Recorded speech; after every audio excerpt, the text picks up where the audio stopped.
कुछ नहीं है।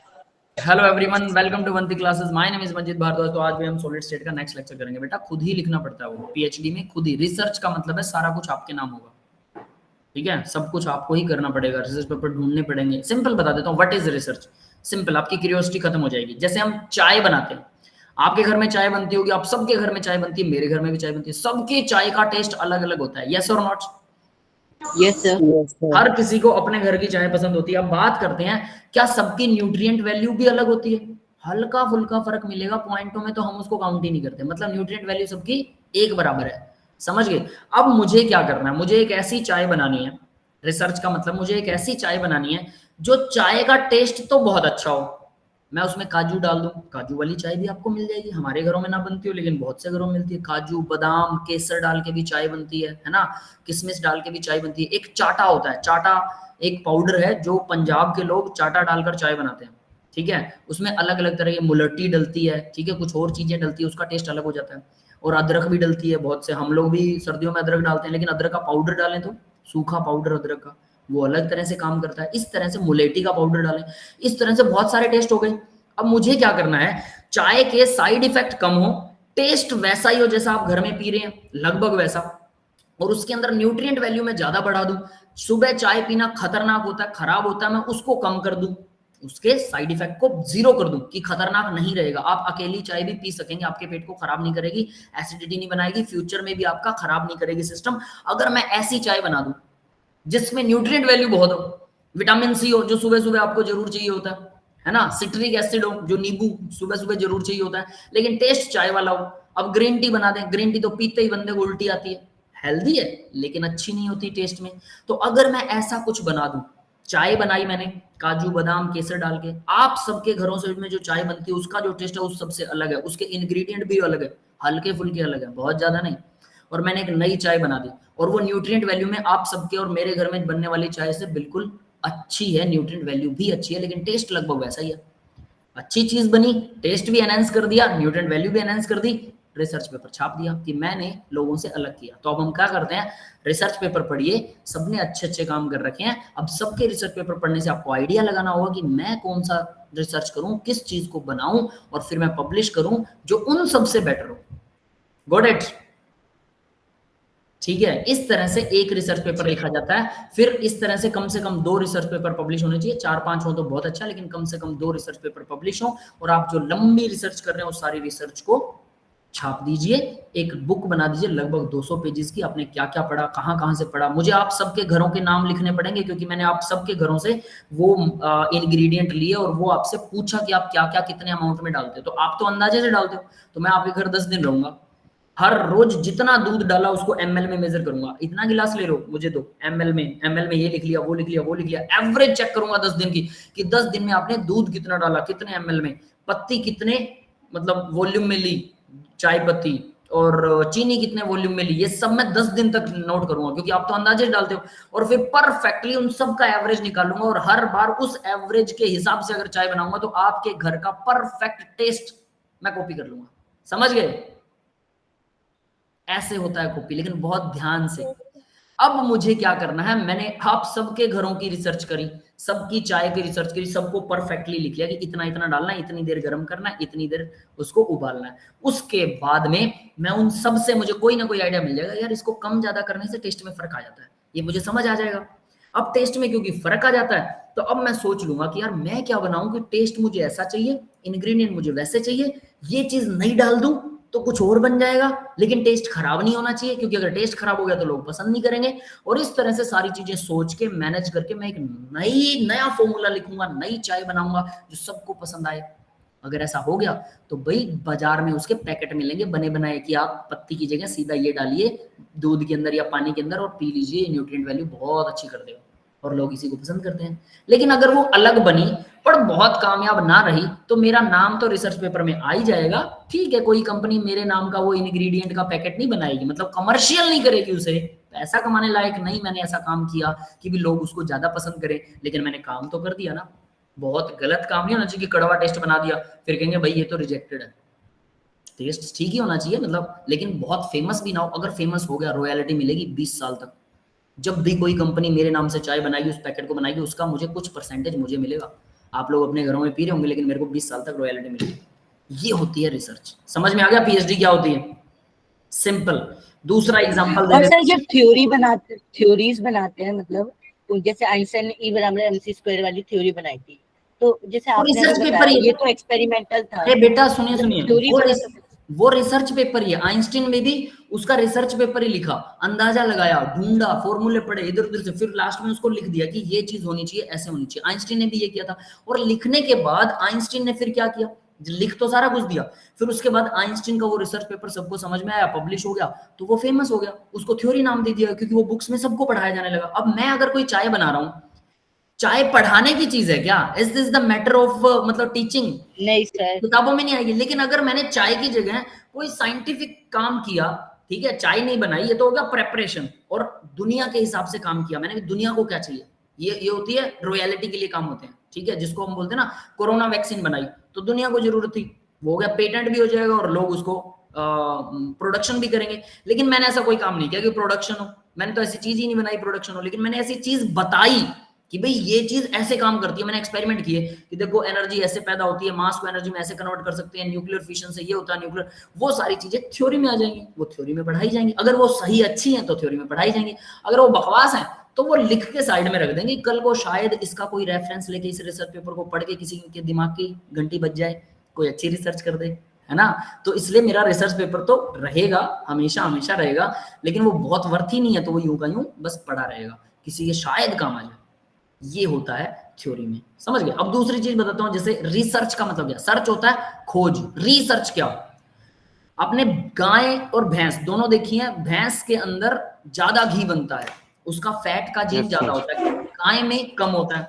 तो अगर मैं आपको एक रिसर्च पेपर देता हूं जिसमें भैंस के जीन को डिटेक्ट करने का तरीका है, कि भैंस का जीनोम स्टडी कर दिए, जीनोम के अंदर जो जीन नंबर, एक जीन नंबर होता है, कोडिंग नंबर 1005 के ऊपर क्या है, भैंस का वो जीन है जिसके ऊपर फैट होती है।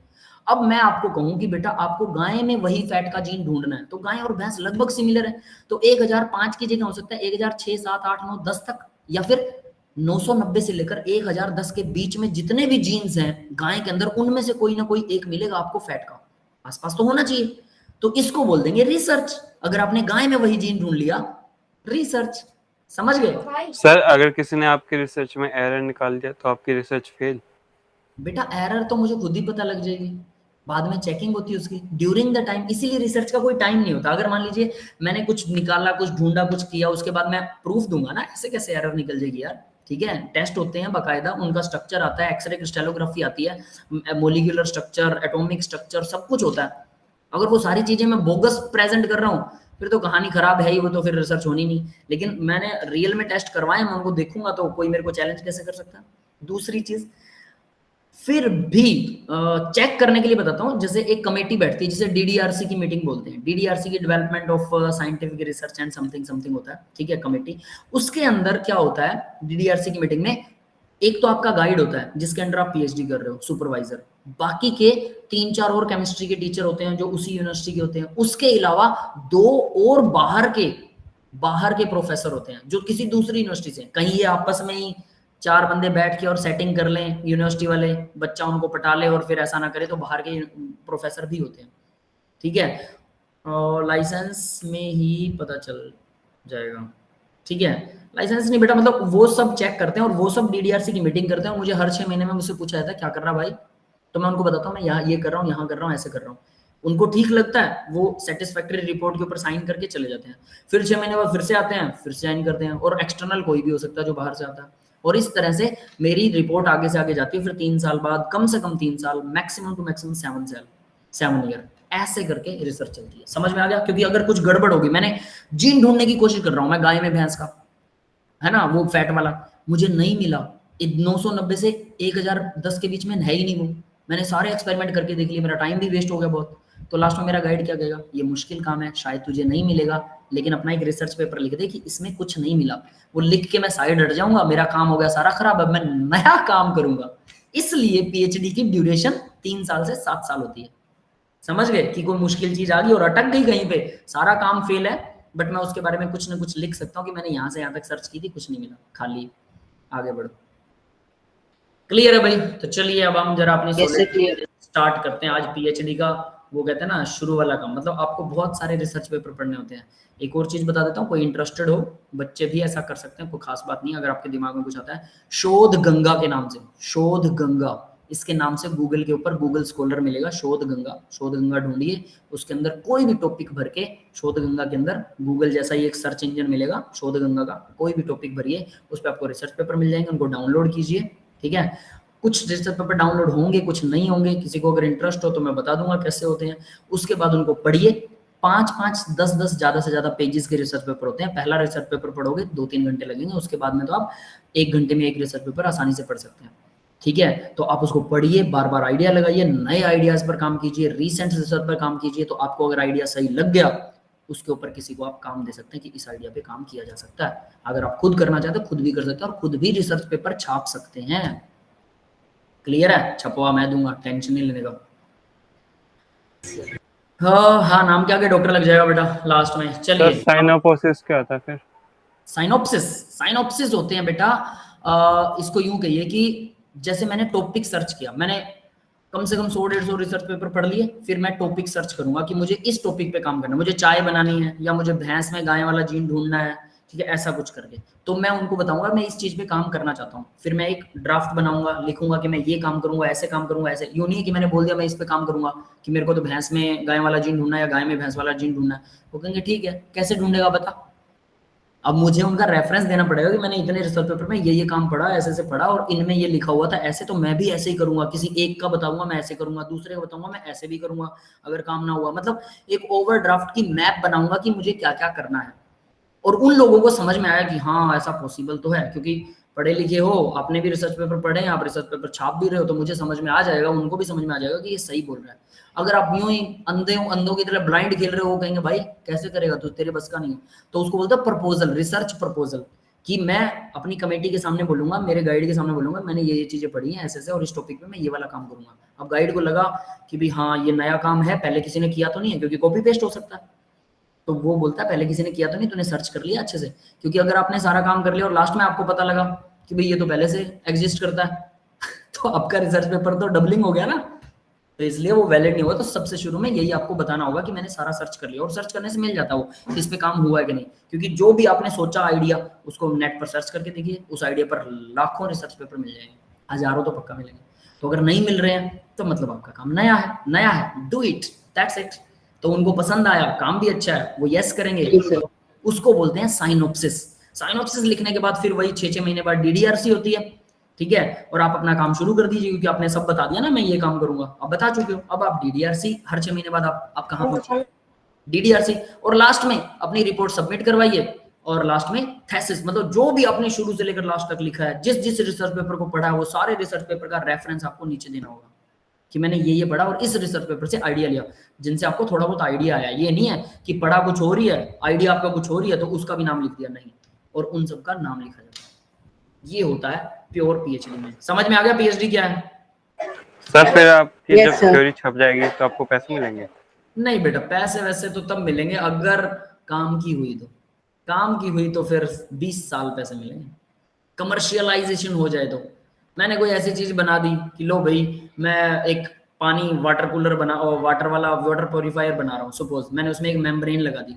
आजकल जो मेम्ब्रेन आती है वो कुछ सालों में खत्म हो जाती है, पता है आपको, उसके पोर बंद हो जाते हैं। मैं एक ऐसी मेम्ब्रेन बना दूं जो साफ की जा सके, मतलब उसके पोर खत्म हो जाएंगे लेकिन उसका प्रोसेस है उसको साफ की जा सके। इससे क्या होगा, वो मेम्ब्रेन का खर्चा आता है 2-2.5 हजार की मेम्ब्रेन आती है, 3-3, 4-4 हजार की मेम्ब्रेन आती है। अगर आप अच्छे कैंट वाला आरओ लेते हो उसकी 4 हजार की मेम्ब्रेन है, 4 हजार में तो नया आरओ आ जाता है। तो वो मेम्ब्रेन का खर्चा अगर मैं कह दूं कि इसको रिवर्स किया जा सकता है, इसे साफ किया जा सकता है, ऐसा कुछ मैं कर दूं कि मेरे पास ये केमिकल इससे साफ हो सकती है, ऐसा कुछ बना दिया मैंने, तो फिर वो मेम्ब्रेन फिर लोग कमर्शलाइजेशन करेंगे, क्योंकि लोगों का पैसा बच रहा है, सरकार का पैसा बच रहा है भाई इतने ज्यादा, और पोल्यूशन भी बच रहा है, उस मेम्ब्रेन को फेंक देते हैं वो लोग।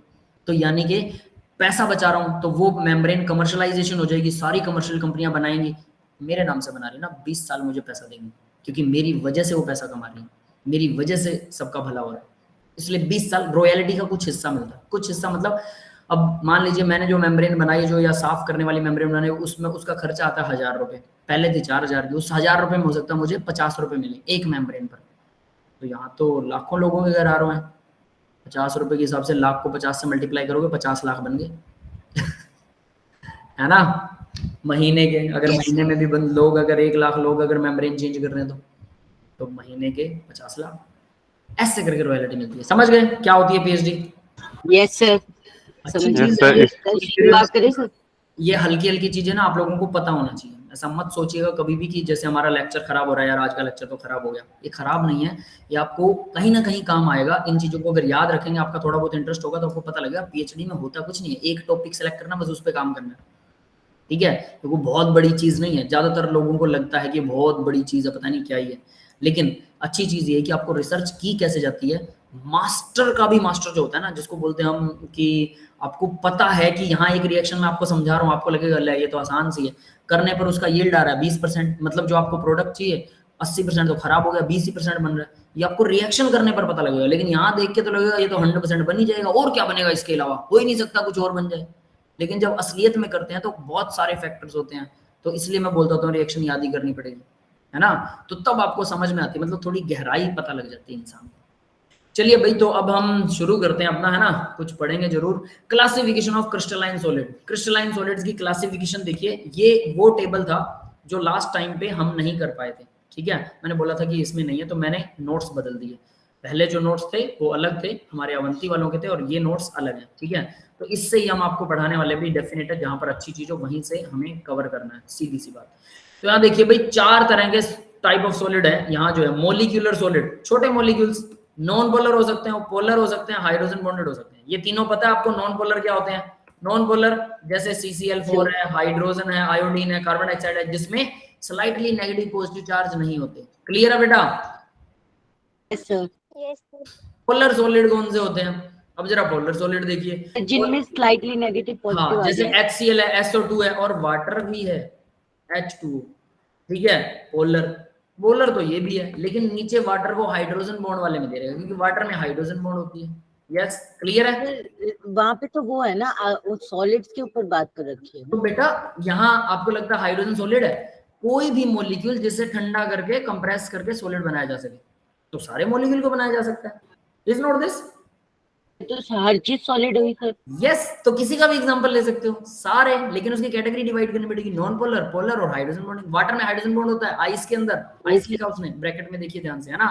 HCl पोलर है, HCl को सॉलिड बनाना है, प्योर HCl को, पानी में नहीं घोलना। हमारे दिमाग में ये होता है एसिड, HCl मतलब एसिड है, पानी में घुला हुआ। फिर SO2 है, सल्फर डाइऑक्साइड, ये भी पोलर है। आयोडीन, I2Cl2, जितने भी हैं, chlorine, fluorine, bromine, F2, Cl2, Br2, I2, ये सब के सब क्या है? नॉन पोलर है। आर्गन, CCl4, ये नॉन पोलर है। समझ में आ गया सबको? Polar, non polar, hydrogen bonded. मैंने बताया था सब के सब क्रिस्टलाइन सॉलिड होंगे, छोटे मॉलिक्यूल हैं, सारे के सारे परफेक्ट फिट होंगे, सब क्रिस्टलाइन है। क्लियर है? Yes sir. ठीक है, तो ये देखिए भी बॉन्डिंग अट्रैक्टिव फोर्सेस किसमें क्या होती हैं भाई? नॉन पोलर में तो लंदन या डिस्पर्शन फोर्स होती है, डाइपोल डाइपोल फोर्स होती है पोलर में, और हाइड्रोजन बॉन्ड होता है इनमें। तो ये सब के सब क्या होते हैं? Soft soft. हाइड्रोजन बॉन्ड थोड़ा सा हार्ड होता है, पता है, आइस हार्ड होती है, लेकिन ये CCl4 आर्गन अगर इनको सॉलिड बनाओगे तो ये सॉफ्ट सॉलिड है, और HCl भी सॉफ्ट सॉलिड है। ये समझ में आ गया सबको? सर NaCl किस में आएगा? NaCl आयनिक में आएगा, पोलर में आना चाहिए, ठीक है। लेकिन उसको हम क्या करते हैं, उसको पोलर में, क्योंकि मॉलिक्यूल नहीं है ना, वो आयन में है, तो इसलिए हम उसको आयनिक सॉलिड में लेते हैं। नीचे है बेटा, क्लियर है? के बाद में डिस्कस करेंगे। Yes sir. अभी हम सिर्फ मॉलिक्यूलर सॉलिड, जो मॉलिक्यूल जिनको मानते हैं, आयंस नहीं मानते। NaCl कोई मॉलिक्यूल नहीं है, ठीक है ना, क्योंकि एक Na के चारों तरफ 6 क्लोरीन होते हैं, और एक क्लोरीन के चारों तरफ 6 Na होते हैं, ठीक है। तो ये मॉलिक्यूलर फॉर्म तो है नहीं, ये आयनिक फॉर्म मानी जाती है। तो यहाँ पर ये दोनों सॉफ्ट, ये नीचे वाला हार्ड होता है। इंसुलेटर, इंसुलेटर तो सारे इंसुलेटर होते हैं, आपको पता है, गुड कंडक्टर नहीं होते हैं, और मेल्टिंग पॉइंट सबका लो होता है, ठीक है। लंदन फोर्स वाले का वेरी लो होगा। क्लियर है भाई? ये बात सबको समझ में आ गई? आयनिक सॉलिड, अब दूसरी बात करते हैं। पहला था मॉलिक्यूलर सॉलिड। आयनिक सॉलिड के अंदर आयंस हैं, कोलम्बिक या electrostatic forces, NaCl, MgO, ZnS, CaF2, ये सब हार्ड बट ब्रिटल। हार्ड होते हैं बट ब्रिटल। ब्रिटल क्या होता है बताया कोई? टूट जाते हैं आसानी से। पड़क से टूटते, आसानी से नहीं, पड़क से, मतलब अगर टूटेंगे तो एकदम से अलग हो जाएंगे। मेटल है, मान लो ये पेन मेटल का है, इसको आप पीटते रहिए, ये कांच की तरह नहीं टूटेगा, ये फैल जाएगी, है ना, और फिर बाद में टूटेगी। क्लियर है? Yes sir. लेकिन अगर ये कांच की हो तो, ये पेन कांच का हो तो हथौड़ा मारते ही पड़क से टूटेगा। टूट जाएगा। अब अगर नमक है, जैसे आप लोगों ने काला नमक पत्थर की फॉर्म में देखा है, यस सर। तो अगर उस पे हथौड़ा मारते हो पड़क से टूटेगा, नहीं टूटेगा तो नहीं टूटेगा, लेकिन जैसे ही आप जोर से मारेंगे तो 2 हिस्सों में 4 हिस्सों में जितनों में भी टूटेगा वो कांच की तरह ही टूटेगा। इसको बोलते हैं ब्रिटल। ब्रिटल मतलब भंगुर, पड़क से टूटना। क्लियर है सबको ब्रिटल क्या होता है? तो ये जितने भी साल्ट हैं सारे के सारे सॉलिड फॉर्म में ब्रिटल ही होते हैं, ठीक है, बट हार्ड बहुत होते हैं, पत्थर जैसे होते हैं सभी साल्ट।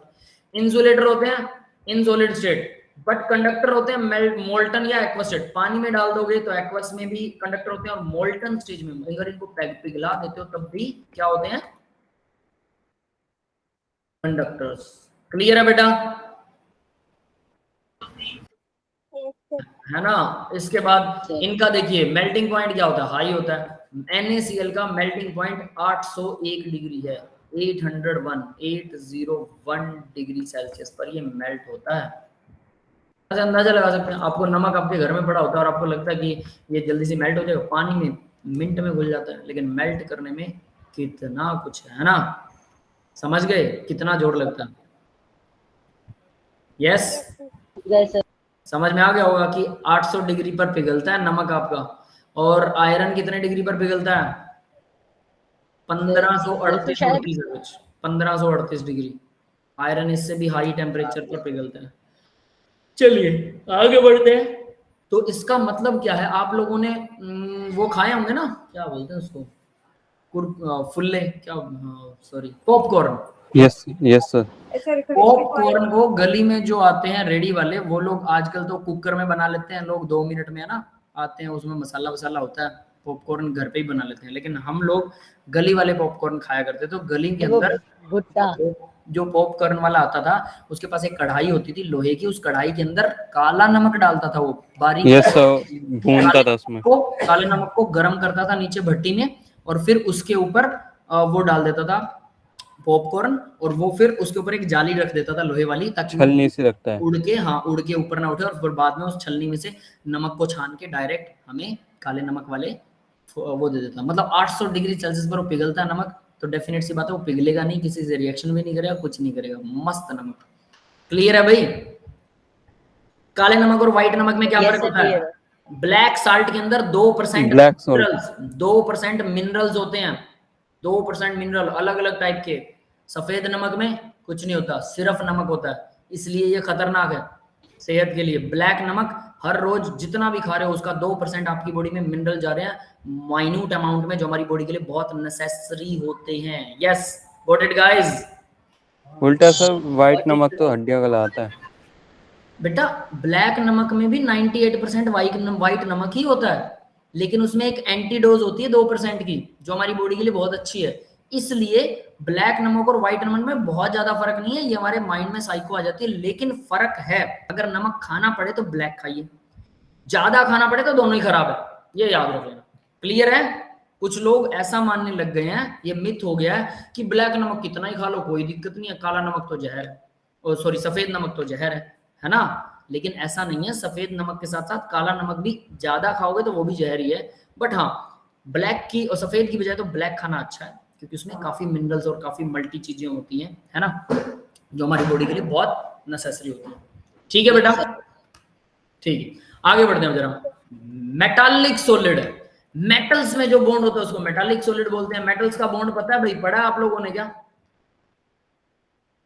FeCu ऐसे वाले शायद मैंने बताया हो कभी। देखिए ये मान लीजिए सोडियम है, ये सारे के सारे सोडियम है, ठीक है, ये सब के सब सोडियम मान लीजिए आप।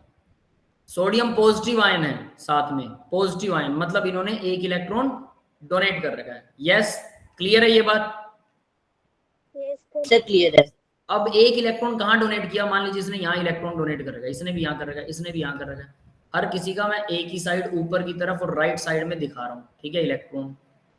अब आपको समझ में आ गया होगा ऊपर की तरफ राइट साइड वाला इलेक्ट्रॉन इसका है, लेकिन आप इस इलेक्ट्रॉन को ध्यान से देखिए, इसने डोनेट कर रखा है, मेटल्स यही करती हैं। इस इलेक्ट्रॉन को ध्यान से देखिए, मैं इसका कलर बदल देता हूँ ताकि आपको बेटर नजर आए। ये देखिए जरा, अब ये इलेक्ट्रॉन क्या कर रहा है? ये इलेक्ट्रॉन इस सोडियम को भी अट्रैक्ट कर रहा है, इसको भी कर रहा है, इसको भी कर रहा है, इस वाले को तो कर ही रहा है, और सोचिए जरा इसके ऊपर जो सोडियम लगे हुए हैं उनको भी अट्रैक्ट कर रहा है। तो सभी सोडियम अपने अपने इलेक्ट्रॉन छोड़ देते हैं, जो भी उनकी वैलेंसी होती है 1 और 2, और मतलब जो भी मेटल है वो 1 और 2 इलेक्ट्रॉन डोनेट कर देते हैं। डोनेट करने के बाद सब इलेक्ट्रॉन, सभी एटम, क्योंकि सभी एटम पर पॉजिटिव चार्ज है, याद रख लेना सारे सोडियम पॉजिटिव चार्ज हैं, ठीक है, क्योंकि सभी एटम पॉजिटिव चार्ज हैं तो डेफिनेटली सभी के सभी क्या करेंगे, अट्रैक्ट करेंगे सभी के इलेक्ट्रॉन्स को बराबर फोर्स से, और तब तक अट्रैक्ट करेंगे कि ये चारों सोडियम, और मान लीजिए एक ऊपर और एक नीचे है, तो 6 के 6 सोडियम जब एक इलेक्ट्रॉन को कंप्लीटली अट्रैक्ट कर रहे हैं तो डेफिनेटली उनके चारों तरफ सबके साथ 6 और भी हैं। इस सोडियम को इधर वाला ये इलेक्ट्रॉन भी अट्रैक्ट कर रहा है, ये भी कर रहा है, ये भी कर रहा है, और ये तो कर ही रहा है, और ऊपर नीचे वाला मतलब हर सोडियम को 6 इलेक्ट्रॉन भी अट्रैक्ट कर रहे हैं, और हर एक इलेक्ट्रॉन को 6 सोडियम के आयन अट्रैक्ट कर रहे हैं। समझ में आ गया भाई? इस तरह से ये सब एक दूसरे को क्या करते हैं, एक दूसरे को अट्रैक्ट करके रखते हैं, ठीक है। यानी कि ओवरऑल 1 पॉजिटिव चार्ज सोडियम का 6 इलेक्ट्रॉनों में बट जाता है, और सभी 6 इलेक्ट्रॉन को छठे छठे हिस्से से, छठवां negative charge 1/6 negative charge of electron से अट्रैक्ट करता है एक सोडियम का पॉजिटिव आयन एक इलेक्ट्रॉन को। तो 6 इलेक्ट्रॉन को पूरे 1 नेगेटिव चार्ज से अट्रैक्ट कर लेगा, और उस पे 1 पॉजिटिव है, तो ओवरऑल क्या हो गया, न्यूट्रल। यस, समझ में आ गया? Yes sir. बात तो मतलब मोल, जब मोल फ्रैक्शन पढ़ रहे थे 11th में, तब पढ़ी थी एनसीईआरटी वाले। क्या पढ़ा था बेटा तब? सर तब NaCl का बॉन्ड बता रहे थे ना, और लैटिस के बारे में, कि लैटिस क्या होता है, जाल होता है, उसमें एक Na6Cl के संग बंद होता है।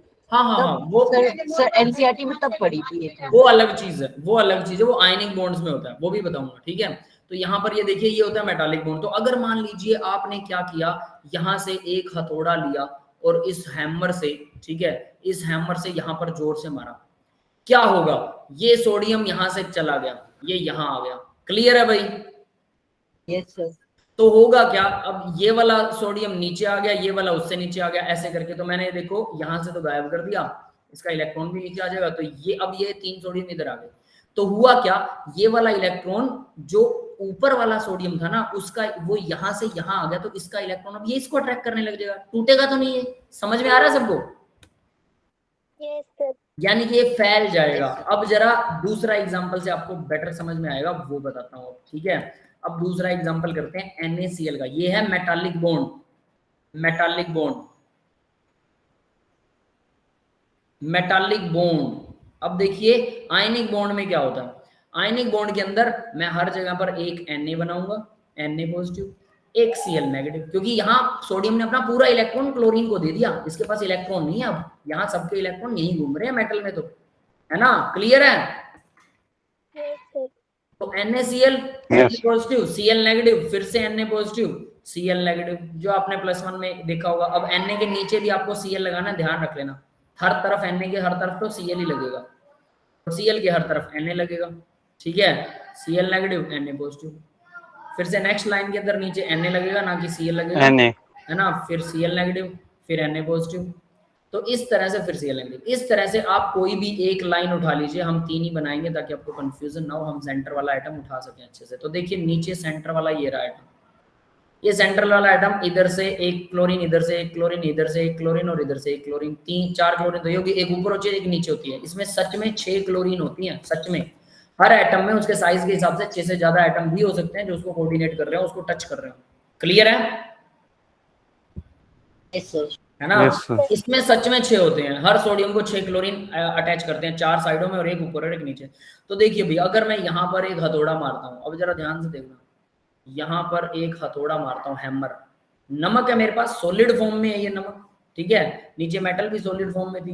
तो मैंने इस पे यहाँ पे हथौड़ा मारा, तो क्या होगा, ये सोडियम यहाँ आ जाएगा, आ गया, क्लोरीन यहाँ आ जाएगा, और एक सोडियम नीचे चला जाएगा। यस, ये हो गया, समझ में आया?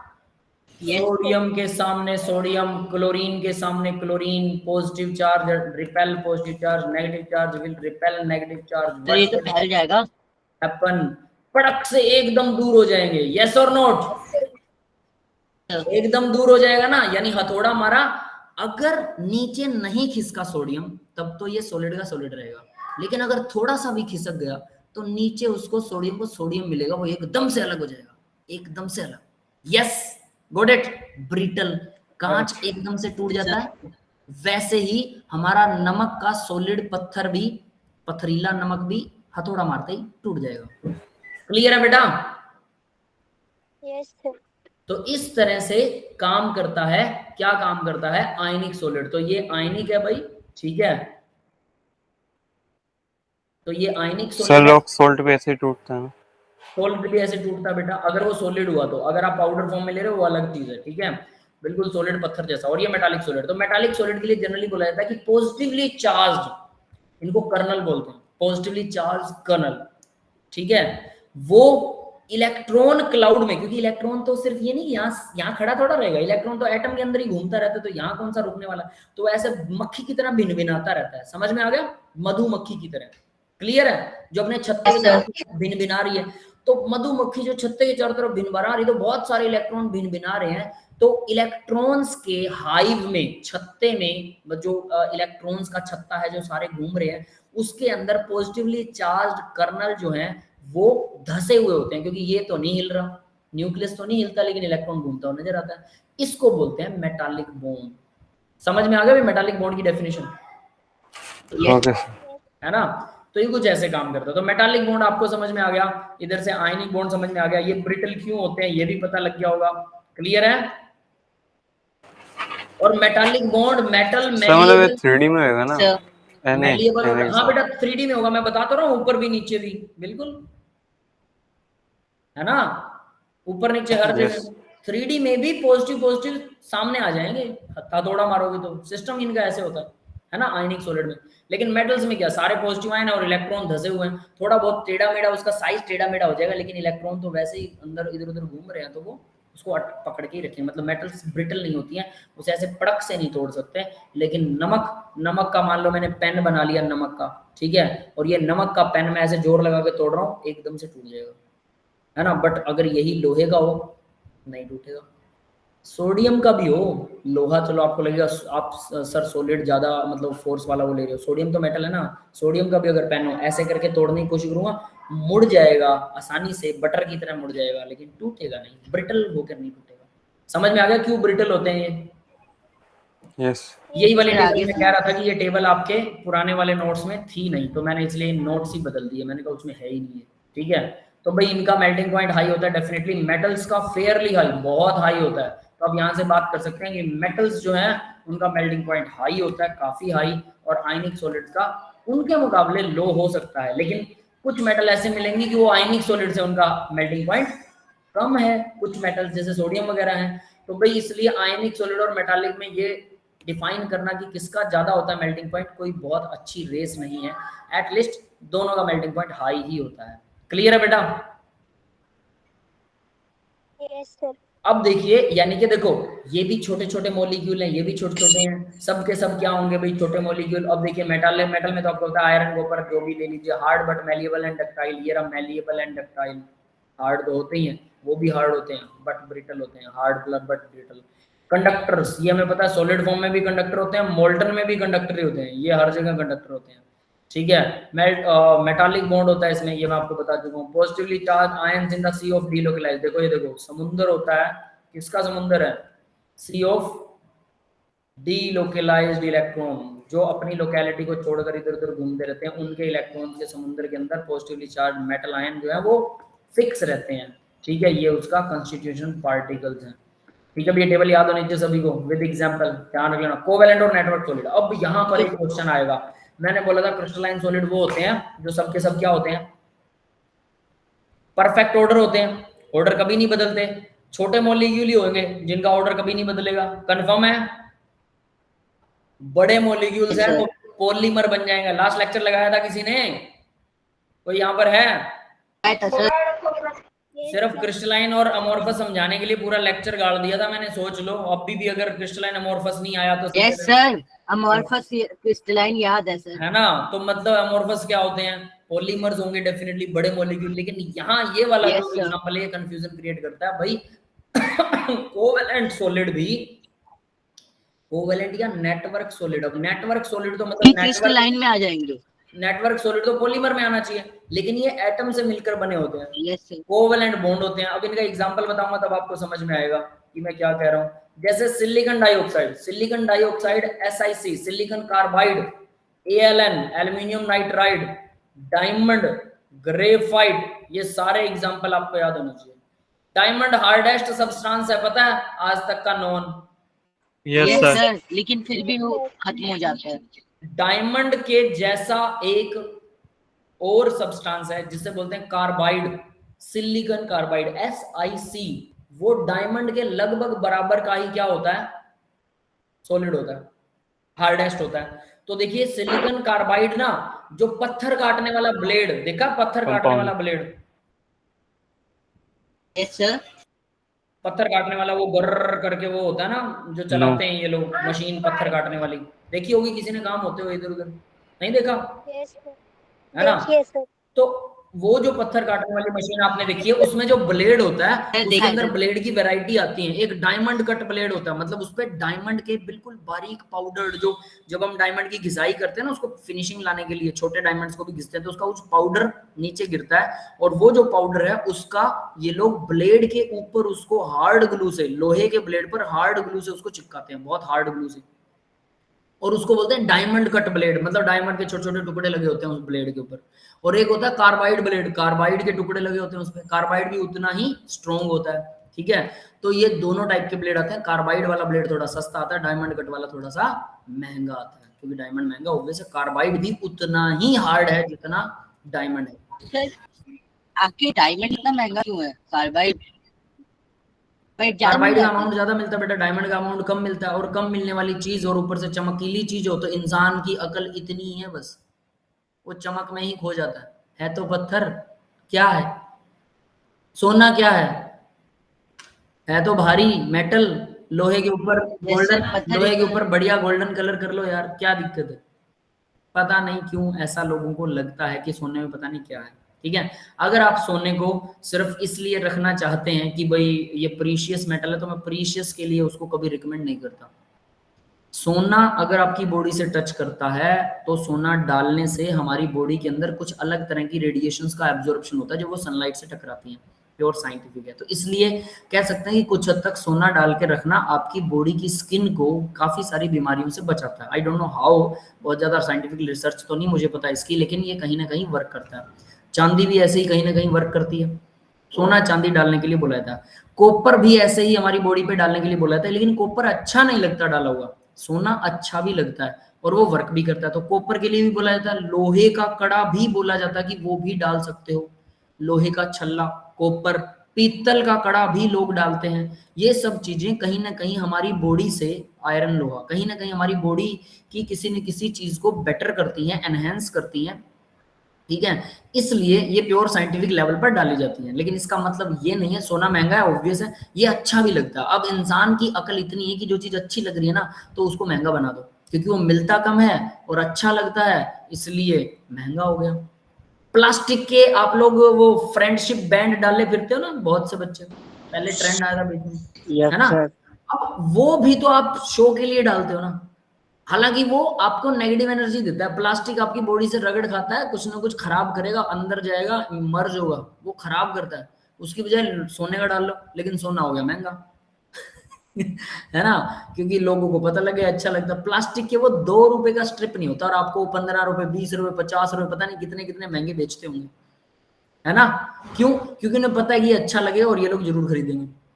यानी कि सब साइकोलॉजिकल गेम है। वही सोने की अगर लेवल गिरा दो और वो अच्छा ना लगे पहना हुआ, या फिर उसका कोई ड्रॉबैक बता दिया जाए अच्छे तरीके से कि भाई ये सोना डालने से, जब उसका कोई ड्रॉबैक होता नहीं है। बहुत ज्यादा सोना डालना भी बेवकूफी है। ऐसा सोना किस काम का जो कानों को खाए, जो कान काटे, ये कहावत है ना। तो वैसे ही करके इंसान इतना ही होता है। तो डायमंड महंगा इसलिए है क्योंकि प्रीशियस मेटल, बस मेटल नहीं है, सॉरी, प्रीशियस है। क्यों? मिलता कम है और लोगों ने इसका बवंडर बना रखा है। प्लेटिनम की अंगूठी बहुत महंगी होती है क्योंकि वो मिलती कम है, लेकिन आपको पता है प्लेटिनम डाला हुआ बकवास लगता है। कोई भी अगर प्लेटिनम की अंगूठी डाल के बैठा ऐसा लगेगा स्टील की अंगूठी डाल रखी है, गंदा लगेगा, वो कभी अच्छा नहीं लगता। समझ में आया सबको? नॉट रिकमेंडेड, क्योंकि उस पे पैसा गलती से भी मत खराब करना। एक कुछ लोग बोलते हैं व्हाइट गोल्ड होता है, व्हाइट गोल्ड, गोल्ड के अंदर कुछ ना कुछ उल्टा सीधा मिला के बनाया जाता है, तो वो गोल्ड से महंगा हो जाता है, लेकिन वो भी गंदा लगता है पहना हुआ, उसको भी मत पहना। आपको पता है 9 धातु से, 9 धातु, 9 धातु मतलब 9 मेटल्स के मिक्सचर से भी कुछ कड़े और कुछ अंगूठियां बनाई जाती हैं, अगर किसी में किसी पर्टिकुलर तरह का रोग हो तो। आयुर्वेद में लिखा हुआ है, प्योर साइंस। सोना डालना वो भी किसी न किसी रोग से। सर आयुर्वेद तो मतलब नेचुरल साइंस है बिल्कुल। नेचुरल साइंस है, नेचुरल से रिलेट करके। तो नव धातु की चीजें में पानी पीना, नव धातु को मतलब घड़ा वगैरह रखना उसका, या उसको कड़ा वगैरह या अंगूठी वगैरह बना के उसकी डाल के रखना, वो भी बताई गई है। भले ही वो अच्छी ना लगे, ठीक है, लेकिन वो बताया गया। मतलब अच्छा लगना या ना लगना अलग चीज है, साइंस अलग चीज है। तो सोना ऐसा है कि वो साइंटिफिक भी है और वो देखने में बड़ा प्यारा लगता है, इसलिए इंसान ने उसकी कीमत जरूर से ज्यादा बढ़ा दी। किसी को ना अंगूठी डाल ले लोहे की तो वो 5 रुपए मिल जाएगी, सोने की अंगूठी होगी तो वो 50,000 तक जाएगी। समझ रहे हो, ये डिफरेंस, और कुछ डिफरेंस नहीं है। तो आगे से अगर सिर्फ दिखावे के लिए डालना है, साइंटिफिकली यूज नहीं करना, सोने का पेंट करो उस पे और डालो 50 तोला। समझ रहे हो? Yes sir. तो वैसा कुछ आप लोग बना सकते हैं। कोई सर एक वक्त पर मेरे दिमाग में ख्याल आता काश मैं अमीर होता और मेरा बिस्तर भी सोने का होता। फायदा नहीं है, बिस्तर तो ठीक ठाक ही हो, सोने का बिस्तर बहुत चुभेगा। देखो अमीर होना अच्छी बात है, हर तरह की लग्जरी और पावर होनी चाहिए आपके पास, मैं मानता हूँ। उस माइंड से, उन माइंडसेट से काम कीजिए। आप लोगों में से कोई एक बंदा भी अगर करोड़पति बन गया, करोड़ अरबपति, है ना, तो मेरे लिए बहुत अच्छी बात होगी, मैं तो खुश हो जाऊंगा डेफिनेटली। कोई एक भी अगर आप लोग मेरी इस बात को माने कि आज से फोकस करना शुरू करो, सिर्फ पैसा कमाना है, भाड़ में गई दुनियादारी, पैसे पर फोकस करो। पैसा कैसे कमाना फिर ये सोचो, और उस वहां तक पहुंचना है, बस इतनी सी बात है। तीसरा तो फोकस ही, मतलब तीसरी जगह अगर फोकस रखोगे तो कहीं ना कहीं पैसा कहीं ना कहीं लाइफ में कम रह जाएगा, याद रख लेना। कुछ लोग नॉलेज के लिए पढ़ते रहते हैं, है ना, वो पैसे पर फोकस नहीं करते हैं, लेकिन कुछ लोग सिर्फ पैसे पर फोकस करते हैं, नॉलेज ना होते हुए भी पैसा कमा जाते हैं। फोकस इज एवरीथिंग, तो फोकस कीजिए, है ना। आगे देखते हैं भाई। अब देखिए जरा, space lattice, crystalline, 3D lattice, तो ये हम कर चुके हैं भाई। 3D लैटिस क्या होता है, एक छोटी सी चीज को बार बार रिपीट करने पर वो यूनिट सेल होती है। यूनिट सेल भी हम कर चुके हैं। 3 डायमेंशनल होता है, वो सब आप कर चुके हो। तो यूनिट सेल क्या होती है, यूसी बोलते हैं, वो भी आपको पता लग गया, है ना। यूनिट सेल के कुछ पैरामीटर्स हैं, तो यहाँ हमने ये नहीं किए थे पैरामीटर। देखिए ए साइड है, दिस वन ए, ठीक है, दिस वन बी, ठीक है, और दिस वन सी, ये सी साइड है। तो ध्यान देना इनके बीच में जो एंगल है वो अल्फा बीटा है, अल्फा बीटा गामा। तो देखिएगा जरा, सी और बी के बीच में, ए बी सी, सी से शुरू करते हैं, सी और बी के बीच में अल्फा है, और ये ऐसे ही याद होना चाहिए, याद रख लेना, ठीक है। तो हम अगर कहें ए और बी के बीच में, ऐसा नहीं चलेंगे हम, फिर बी से वापस ए आएंगे, सर्कल घुमा दो, ए बी सी, ए से बी की तरफ जाएंगे, बी से सी की तरफ जाएंगे, सी से वापस ए की तरफ जाएंगे। क्लियर है, ए बी सी पूरे सर्कल में। अब ए बी सी आपने 9th 10th क्लास में किया होगा ना, A B B C, angle A B C, angle C B A, जैसे कराएं उल्टे पुल्टे हो जाते हो, तो सर्कल में घूमना है, सीधा एंगल का नाम लिखना, उल्टा एंगल लिख दोगे तो गड़बड़ हो जाएगी, है ना। तो वैसा कुछ, तो हम यहाँ पर ए बी सी घूमेंगे। तो देखिए सी और ए, सॉरी सी और बी के बीच में अल्फा है, सी और, मैं क्या गलत बता रहा हूँ क्या, सी और बी कैसे आ गया भाई, ए बी सी, हम उल्टा घूमेंगे क्या, सुनो सुनो सुनो, गड़बड़ हो रही है। ये ए है, ये बी है, और ये सी है, ठीक है। तो हम इसका सर्कल घुमाते पहले, तो ए बी और सी ऐसे सर्कल घूम रहा है, क्लियर है। ए और यहां से बी है और यहां से सी है, ए बी सी, क्लियर है भाई, ए बी सी। अब देखो ए और बी के बीच में गामा है, यहाँ गामा से शुरू करते हैं, ए और बी के बीच में गामा, बी और सी के बीच में अल्फा, और सी और ए के बीच में बीटा। तो अगर हम अल्फा बीटा गामा देखें तो बी सी, सी सॉरी ए कौन सा आएगा, अल्फा, बी और सी के बीच में अल्फा है, सी और ए के बीच में बीटा है, और ए और बी के बीच में गामा है। यस, क्लियर है। Yes, sir. तो इस तरह से ही आपको ये याद रखना पड़ेगा, जैसे ये लिखा हुआ है। तो हमारे हिसाब से ए और बी के बीच में अल्फा होना चाहिए, बस इतना सी गड़बड़ है, ए और बी के बीच में अल्फा होना चाहिए, लेकिन वो गामा है। तो गामा के बाद तो फिर अल्फा आएगा, जैसे अल्फा बीटा गामा, इसका भी आपको सर्कल घुमाना है। तो गामा के बाद फिर अल्फा आएगा, अल्फा के बाद बीटा आएगा, बीटा के बाद फिर से गामा आएगा। तो ए बी सी, लेकिन ए और बी के बीच में गामा से शुरू करना बस। तो ये आपको इसके पैरामीटर्स याद रहेंगे, इसके ऊपर क्वेश्चन आ जाता होता बेटा, तो ये याद करना आपको। ठीक है, ये यूनिट सेल है, इसके पैरामीटर्स हैं कि 3D के अंदर होती है, ये कैसे होती है, क्या होती है। ठीक है, अब बात करते हैं 7 क्रिस्टल लैटिस के बारे में। तो क्रिस्टल लैटिस, यूनिट सेल क्या होती है, लैटिस क्या होता है, क्रिस्टल लैटिस क्या होता है, वो एक ही चीज है। तो क्रिस्टल सिस्टम 7 तरह का होता है। ब्रेविस लैटिस, ब्रेविस एक मैथमेटिशियन था, उसने बोला कि सॉलिड्स के अंदर जो एटम्स होते हैं हम उसको कैसे कैसे अरेंज कर सकते हैं। आप लोग एटम्स को कैसे अरेंज करेंगे? कंचे खेलते थे क्या आप लोगों में से कोई? यस सर, पहले खेलते थे। खेलता तो था, जीता Yes, कभी sir. नहीं आज तक। कोई बात नहीं, जीतना कोई मायने नहीं रखता। तो आप लोगों ने कंचों को एडजस्ट करने की कोशिश की होगी, 4 एक साइड रख दिया, उसके ऊपर रख दिया, साइड में रख दिया, ऐसे करके वो ढेरी Yes. ढेरी बनाने की कोशिश की होगी। अब बोतल में डाला होगा तो बोतल में वो अलग तरह से अरेंज होते हैं, है ना। तो उनका जो अरेंजमेंट है, एटम भी वैसे ही होते हैं, सॉलिड होते हैं एटम सारे। तो वो जब आपस में अरेंज होते हैं, एटम्स गोल होते हैं, सारे के सारे स्फेरिकल होते हैं, तो वो जब अरेंज होंगे तो वो कितनी तरह से उसको डिफरेंट टाइप में अरेंज किया जा सकता है।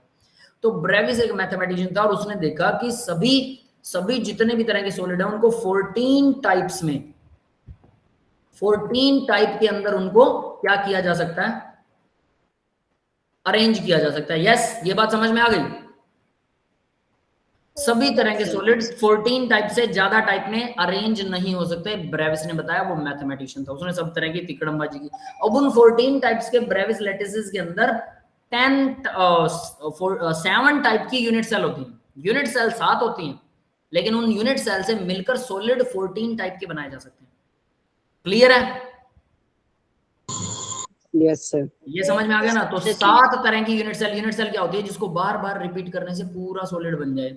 और उस यूनिट सेल में जहां जहां एटम होते हैं, जहां जहां खाली जगह होती हैं, वो आपको मार्क करनी पड़ती है। और फिर सेम दूसरा वो चौरस डब्बा, तीसरा चौरस डब्बा। और हमेशा यूनिट सेल सारी की सारी चौरस डब्बे के जैसी नहीं है, एक हेक्सागोनल शेप में भी होती है यूनिट सेल, जिसके बारे में हम बात करेंगे। यस, क्लियर है बेटा सबको?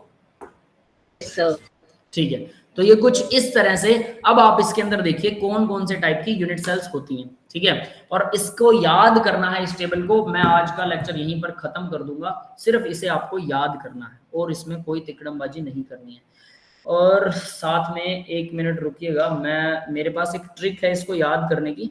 ठीक है, और वो ट्रिक मैं आप लोगों को भेजने वाला हूँ अभी, और उसी से हम इसको याद करेंगे सीक्वेंस के अंदर। इसके अंदर और ज्यादा मतलब गड़बड़ नहीं करने वाले हैं, तिकड़मबाजी नहीं करेंगे, क्योंकि अगर हमने उसके अलावा कुछ गड़बड़ करी, आप दूसरे सीक्वेंसेस को याद कर लोगे तो फिर वो समझ लेना आपके लिए प्रॉब्लमेटिक हो जाएगा, है ना। तो चलिए इसको देखते हैं। सबसे पहले क्यूबिक आता है, फिर टेट्रागोनल है, फिर ऑर्थोगोनल है। इसको याद करने का तरीका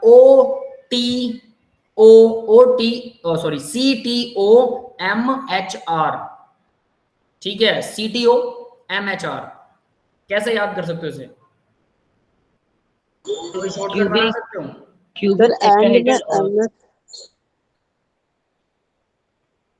यस, बताइए जरा।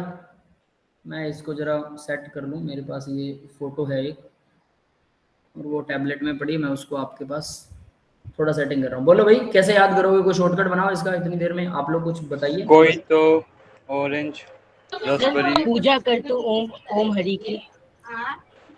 जो भी बनाना चाहें बना सकते हैं, कोई दिक्कत वाली बात नहीं है। ठीक है, अब जरा ऐसे करना है। ठीक है सर, काटो HMT। हाँ, ऐसा कुछ भी। मदर के नाम से भी याद आ सकता है, थोड़ा सा मैं आपको हिंट दे देता हूँ, जो जनरल चलता है, मदर। ठीक है सर, लेकिन ई तो है ही नहीं ना। हाँ, तो है ही नहीं।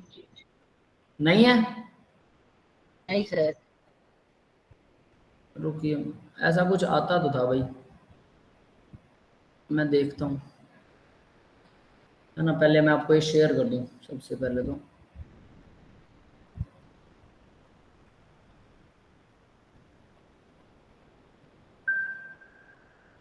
सर, हाँ बेटा, आ गया, 1 मिनट रुको। कोई तो ऑरेंज रसबेरी हापुस मैंगो दिला दो। कोई तो ऑरेंज रसबेरी हापुस मैंगो दिला दो। मैंगो दिला दो। चलो ठीक है, मैंगो लेते हैं। सर, ये नहीं है कटोर HMT। क्या बेटा? 1 मिनट, यहाँ पर पेज बोल गया। ये फोटो कैसे कॉपी पेस्ट होगी भाई?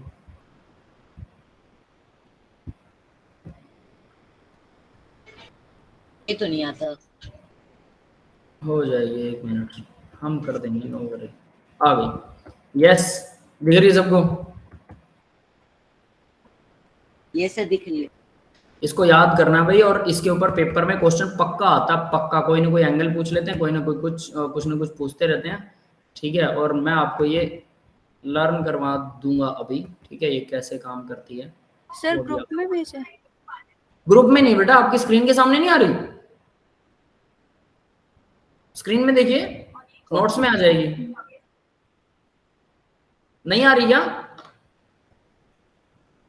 हाँ जी सही है। आ रही है, ठीक है। अब जरा Yes, इसमें sir, A बराबर B बराबर C। हाँ अब देखिए जरा भाई, यहाँ पर मैं आपको कुछ चीजें बताता हूँ। ये इसको शॉर्ट फॉर्म इसकी क्या है, सीधा सा आपको पता लग रहा होगा, सीटी, ठीक है। ओ मदर के नाम से, MOTHER ऐसा कुछ होता है, ओ मदर के नाम से याद कर सकते हैं, सिटी ओ मदर, ठीक है।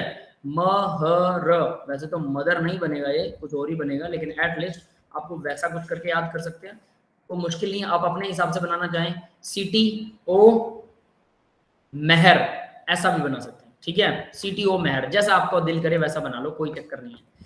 अब देखिए जरा, C का मतलब क्यूबिक, T का मतलब टेट्रागोनल, इसमें भी कुछ चीजें आपको ध्यान करनी पड़ेंगी। T का मतलब टेट्रागोनल है, ठीक है। O का मतलब ऑर्थोरोम्बिक है, M का मतलब मोनोक्लिनिक है, H का मतलब हेक्सागोनल और R का मतलब रोम्बोहेड्रल है। ये टाइप ऑफ यूनिट सेल्स हैं, ठीक है। Cubic, tetragonal, orthorhombic, monoclinic, hexagonal, rhombohedral, ठीक है। अब बात करते हैं ये कैसी होती है। यहाँ पर देखिए क्यूबिक, टेट्रागोनल, ऑर्थोगोनल को रोम्बिक भी बोलते हैं, ठीक है। तो हमने क्या किया, सिटी ओ लिखा, आर नहीं लिखा, क्योंकि आर जब हम लिखेंगे तो हम आगे क्या लिखेंगे, यहाँ पर आर रोम्बोहेड्रल के लिए लगेगा, समझ में आया। ट्राइगोनल नहीं लिखेंगे, क्योंकि ट्राइगोनल की जगह हम टेट्रागोनल यूज कर सकते हैं, तो ट्राइगोनल डिनाई कर दिया, रोम्बिक डिनाई कर दिया। याद आपको करना है कि रोम्बिक और ट्राइगोनल, ऑर्थोरोम्बिक को ही ऑर्थोरोम्बिक को ही रोम्बिक बोलते हैं, तो ऑर्थोरोम्बिक याद रखिए, ये तो सेम नाम है, ठीक है। और रोम्बोहेड्रल जो वो ट्राइगोनल है, ये समझ में आ रहा है भाई? क्लियर है? तो रोम्बोहेड्रल देखिए नीचे, अब इन्होंने यहाँ चेंज कर सका, रोम्बोहेड्रल सबसे नीचे लिखा हुआ है। क्यों नीचे लिखा है? क्योंकि इसका सीक्वेंस भी बदलना था, इनके जो प्रॉपर्टीज है ना बेटा वो अलग अलग है, तो हमने उनको सिमिलर प्रॉपर्टीज को सेम मिलाते हुए ऐसा किया है।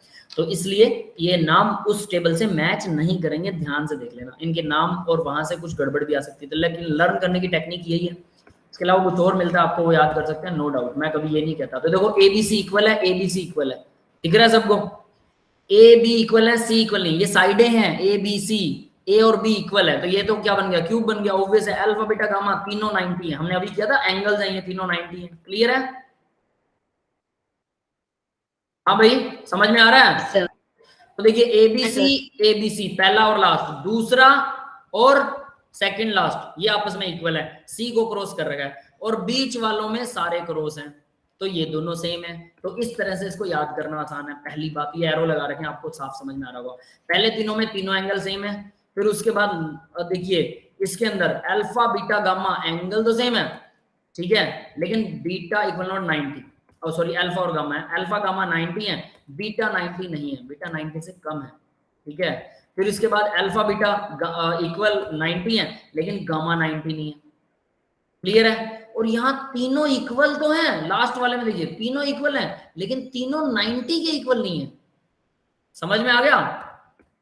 लास्ट वाला आसान है, तीनों इक्वल है लेकिन 90 के इक्वल नहीं है, पहले तीनों आसान है, सारे 90 हैं। बीच में दो आते हैं जिसके अंदर अल्फा तो सब में इक्वल है, गामा और बीटा के, तो भाई जहां बीटा छोड़ दिया वो बीटा इक्वल नहीं है, जहां गामा छोड़ दिया गामा इक्वल नहीं, तो शुरू में बीटा आएगा बाद में गामा आएगा, तो पहले बीटा को छोड़ना है, अल्फा और गामा इक्वल करने हैं, और बाद में गामा को छोड़ना है, अल्फा दोनों में इक्वल ही है, और वो इक्वल टू 90 नहीं होगा। यस समझ में आ गया बेटा? Yes sir. अब इसके बाद में ये देखिए ट्राइक्लिनिक, एक और है ट्राइक्लिनिक, उसमें अब आप देखेंगे एबीसी इक्वल नहीं है, ठीक है, और साथ में अल्फा बीटा गामा सभी 90 के इक्वल नहीं है, ठीक है, कोई भी इक्वल भी नहीं है और 90 भी नहीं, ये सबसे अलग है ट्राइक्लिनिक। कोई भी साइड इक्वल नहीं है और कोई भी एंगल इक्वल नहीं है एक दूसरे के, और सब 90 के इक्वल भी नहीं। समझ में आ गया? ये टेबल अब आपको याद होनी चाहिए कि सभी के अंदर कैसे होता है, और ये 7 तरह की यूनिट सेल हैं, 7 टाइप की यूनिट सेल आपको एनसीईआरटी के अंदर 7 टाइप की यूनिट सेल्स के क्या मिल जाएंगे, डायग्राम्स मिल जाएंगे। किसमें क्या क्या कैसे कैसे, तो यहाँ भी मिलेंगे डेफिनेटली, एनसीईआरटी में मिलेंगे, थोड़े कलर्ड मिल जाएंगे।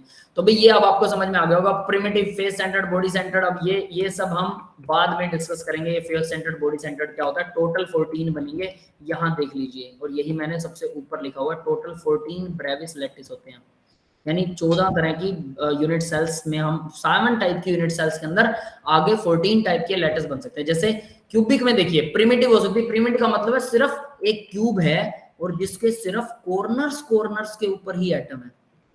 समझ में आ गया बेटा, सिर्फ कॉर्नर्स पर, बॉडी के सेंटर में कोई एटम नहीं है, फेस के ऊपर कोई एटम नहीं है, एज के ऊपर, ये एज होता है, यहाँ पर कोई एटम नहीं है, ठीक है, तो यानी सिर्फ कॉर्नर पर है तो उसको प्रिमिटिव बोलते हैं। फेस सेंटर्ड पर भी हो सकता है क्यूबिक में, तो दूसरी यूनिट सेल बन गई, टाइप तो एक ही यूनिट सेल का आएगा, वो क्यूबिक है, सारी साइडें बराबर है, सारे एंगल बराबर है। फिर बॉडी सेंटर्ड हो सकता है, फेस के ऊपर था, अब यहाँ अकेला सिर्फ बॉडी सेंटर पर, तो 3 टाइप से क्यूबिक वाले यूनिट सेल को 3 टाइप से अरेंज किया जा सकता है क्यूबिक वाले को। फिर टेट्रागोनल को 2 से किया जा सकता है, ऑर्थोरोम्बिक को 4 से किया जा सकता है, रोम्बिक मतलब एंड सेंटर भी आता है ऑर्थोरोम्बिक में। अगर आप कहोगे क्यूबिक वाले को एंड सेंटर कर दें तो सर पॉसिबल ही नहीं है वैसा सॉलिड बनना। अब आप कहेंगे सर क्यों नहीं है, मैथमेटिशियली आसानी से निकाला गया, आप सारे साइज के सेम साइज के कंचे लीजिए और उसको ऑर्थोरोम्बिक साइज में एंगल वेंगल सेट कीजिए, चिपका दीजिए फेविक्विक से, रबड़ वाले कंचे ले सकते हैं, फेविक्विक से चिपका दीजिए उसी एंगल में, और उसके बाद एज सेंटर बना के देखिएगा, यूनिट सेल पॉसिबल नहीं होगी, दूसरी यूनिट सेल उसमें फिट नहीं आएगी। समझ रहे हो मेरी बात सभी? क्लियर है? बस बंद कर रहा हूं मैं, ठीक है। तो ये इस वजह से हम यहाँ पर सीधा सीधा लिखते हैं कि 14 टाइप के ही ब्रेविस लैटिस हैं, उससे ज्यादा पॉसिबल नहीं है। तो ये सब हम नेक्स्ट लेक्चर में डिस्कस करेंगे, ठीक है भाई। और ये सब उनके एग्जांपल है, तो आपको एग्जांपल भी साथ में याद करने हैं भाई, कौन था किसका एग्जांपल है, कम से कम 2-2 3-3। That's all for the today's lecture. तो मैं लेक्चर ऑफ कर रहा हूँ, रिकॉर्डिंग ऑफ कर रहा हूँ, और आप लोग अपनी क्लास लगा सकते हैं। किसी को डाउट है तो वो रुक सकता है, दोनों क्लासेस में भी रुक सकते हैं, कोई दिक्कत नहीं।